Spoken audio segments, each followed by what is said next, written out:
Okay, thanks a lot for being here.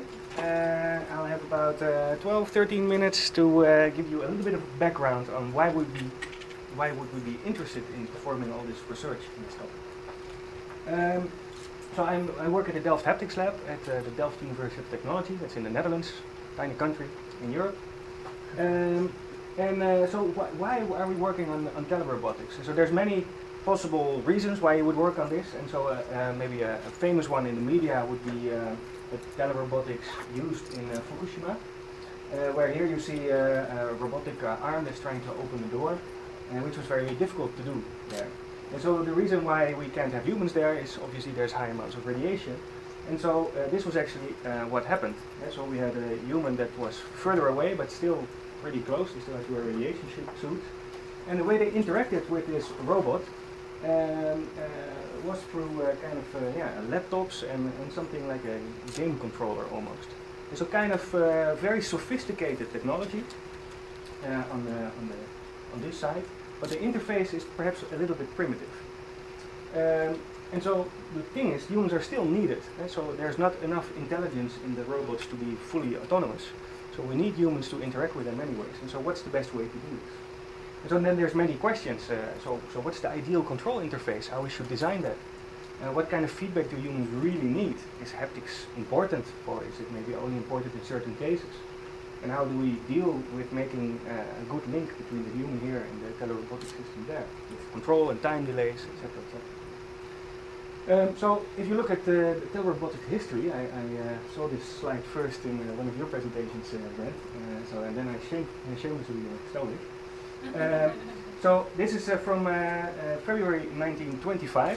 Already then they envisioned telerobotics, and they literally said, this system is a future instrument by which it will be possible for us to feel at a distance, and this idea is not at all impossible, for the instrument can be built today with means available right now. 1925. And so here we have so maybe a kind of system that could feel then a patient over a distance, and they would use radio television impulses to communicate. Now we all know that unfortunately it was not possible to build this today with available technology.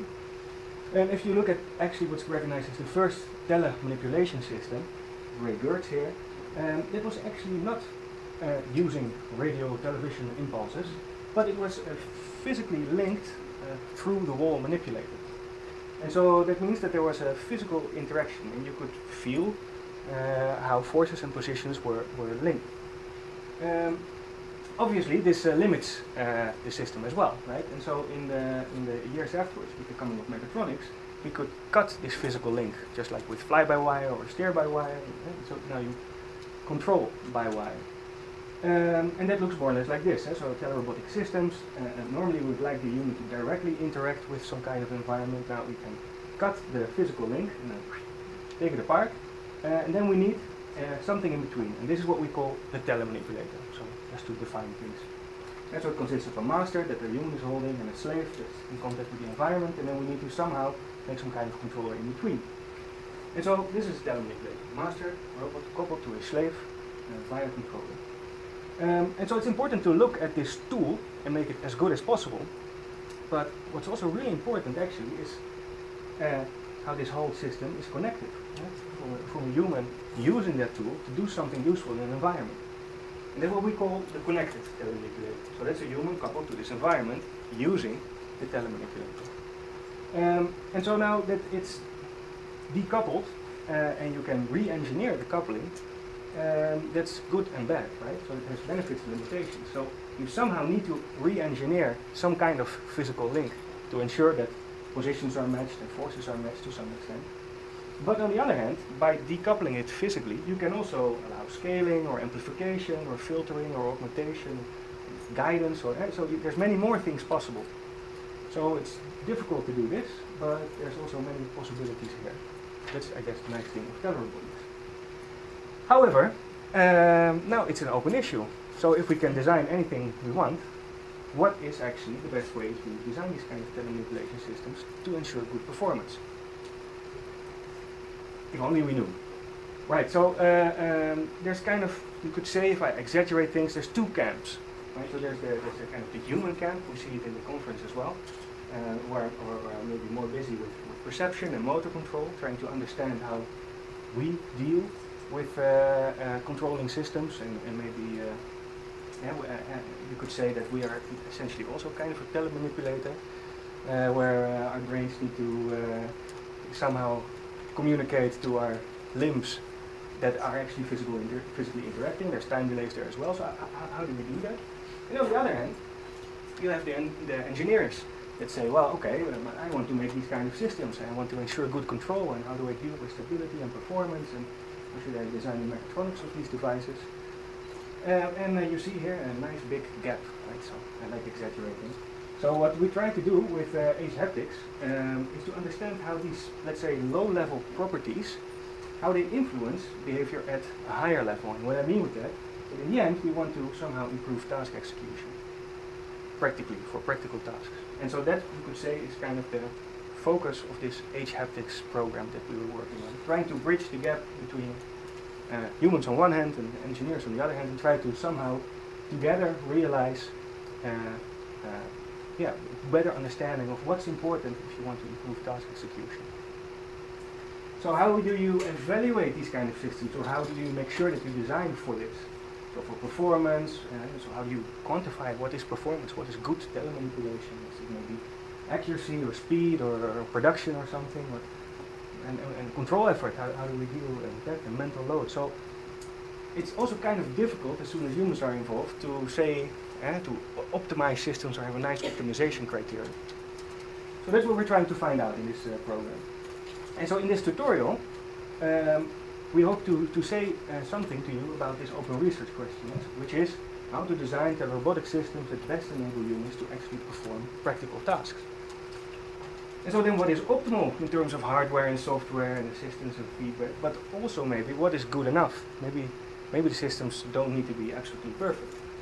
Maybe we can exploit the fact that there's limitations in human perception, and if we know that well, maybe then we can use that to design cheaper versions of telemanipulator systems.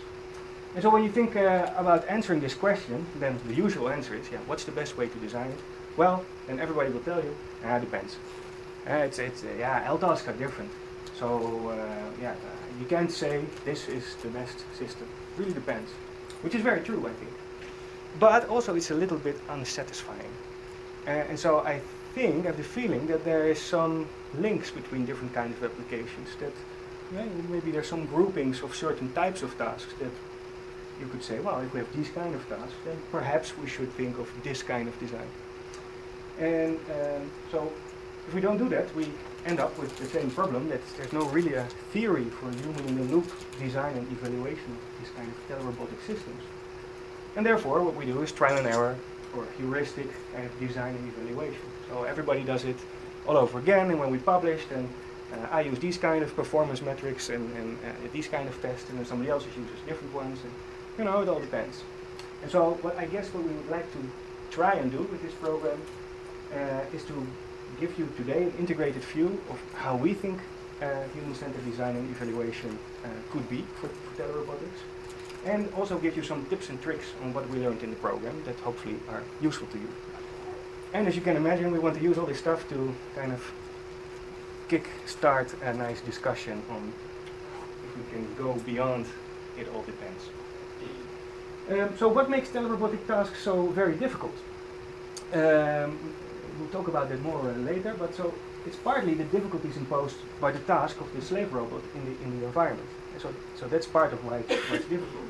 How fast you need to do that, or how accurate you need to be, what kind of sensors you have available. There's also, as I told you, kind of limitations in the telemanipulator. How do we match the forces? Is that done well? How do we match the workspace? The quality of the controller, of the hardware, maybe the presence of perhaps large time delays. And there's also, as I told you, some kind of limitations in human perception and action. And so limitations in visual feedback. Maybe we don't feel the haptics so well, or maybe we don't have a very good telepresence or situational awareness of what it is that we're actually doing in this remote environment. So if those are the problems, how do we improve that? So one approach would be to say, well, we need to improve telemanipulators. So we need to make better hardware, better masters, better slave devices, better controllers, a lot of research is focused on that, of course, and somehow improve the reflected feedback from the interaction of the slave in the environment, and perhaps also with extra camera views or something like that. And so another way is to think, well, maybe we can help with assistive technologies, visual augmentation or guidance, that you can somehow overlay visuals to help people to understand, well, this is where I need to go, or this is something that I need to avoid, but also haptically. And then, so for us, the main approach we looked at here was haptic shared control, which from a definition by Steele and Gillespie is that the human somehow utilizes the haptic sensory modality to share control of the machine interface with an automatic controller. So it means we have a human and an automatic controller. Both have ideas about what's smart in the environment, and you communicate it through forces on, in this case, the master device. It could be on the steering wheel, on a joystick, or on a gas pedal. And so this is something we explored as well for example, driving, a very different domain, where we developed force feedback gas pedal to support drivers with car following. And then the idea is that we had a whole sensor suite through which you could also say, well, we can use this to automate driving, but instead we coupled that to the natural physical interaction you feel on the gas pedal. And so now if the separation decreased, you would feel forces change, and if you gave way to those forces, actually you executed the right control input to ensure that your separation would be more or less constant. So now you could feel physically with your neuromuscular system, respond reflexively to changes in the environment, so task-related information. And so that was a nice idea, and that came out on the market. And so it shows that these kind of ideas, they can actually help in real practical tasks. And that's what we try to do with telerobotics as well. So we try to couple master with the human to a slave in the environment. And you can do that, for example, with 4-channel controllers, and then you use that to generate natural force feedback. And then, I don't know, you can measure the forces and the positions on both sides, and somehow design fancy controllers that ensure that you have good natural force feedback, high quality. But humans, so often we think that humans is kind of a passive bag of potatoes. But we all know that that's not the case, right? So we also act, otherwise we couldn't do anything useful with these kind of systems. So the human controller with a certain goal needs to see something in the environment in order to act and to do something useful. And you could also, for example, do that with virtual models, and then you have maybe kind of extra visual feedback. And so the idea, if we want to use haptic shared control, is to not solve things here, or not solve things here, but to somehow generate assistive forces. And how do we do that? The haptic shared controller, you could see maybe it's kind of a copy maybe of a human, if it would be very sophisticated. It also has a goal, tries to keep you away from dangerous situations, or to guide you towards something. And you could use camera images of the environment here, or maybe even a virtual model of that thing. And then you get assistive forces. And so this is how we more or less look at shared control. So, so important definitions that you heard now. So what's haptic feedback and force feedback? So from a human perspective, haptics means that you get feedback to the nervous system from tactile or kinesthetic sensors. But from an engineering perspective, we also use the same terms actually to generate forces or vibrations. And we have two important distinctions: naturally occurring forces. That's the forces of the slave in the environment, and related to that is the quality of this natural feedback, or perhaps transparency, or these kind of metrics that are used to explain that. And virtual forces, so forces that help, like in shared control or virtual fixtures or guidance. So with that, I want to end. There's three parts that we think about improving human-in-the-loop telemanipulation. First, we'd like to understand better human capabilities and limitations. That's the first part of the tutorial. The second part of the tutorial, how can we improve the telemanipulation system itself. And the third part, how can we develop assistive technologies to guide people. And so with that, I would like to give the word to Astrid Kappers. She will talk about the human part. So Astrid Kappers is working at the VU, the Vrije Universiteit van Amsterdam. And so take it away, Astrid. Here's the pointer. So, left and right is left and right for the goal, and this button is the pointer. Just below this one. This is the... Yeah, if you press it. Yeah, okay, thank you. For those of you at the end of the room, there are still some seats available here. If you want to sit. Okay. Of course you're free to stay.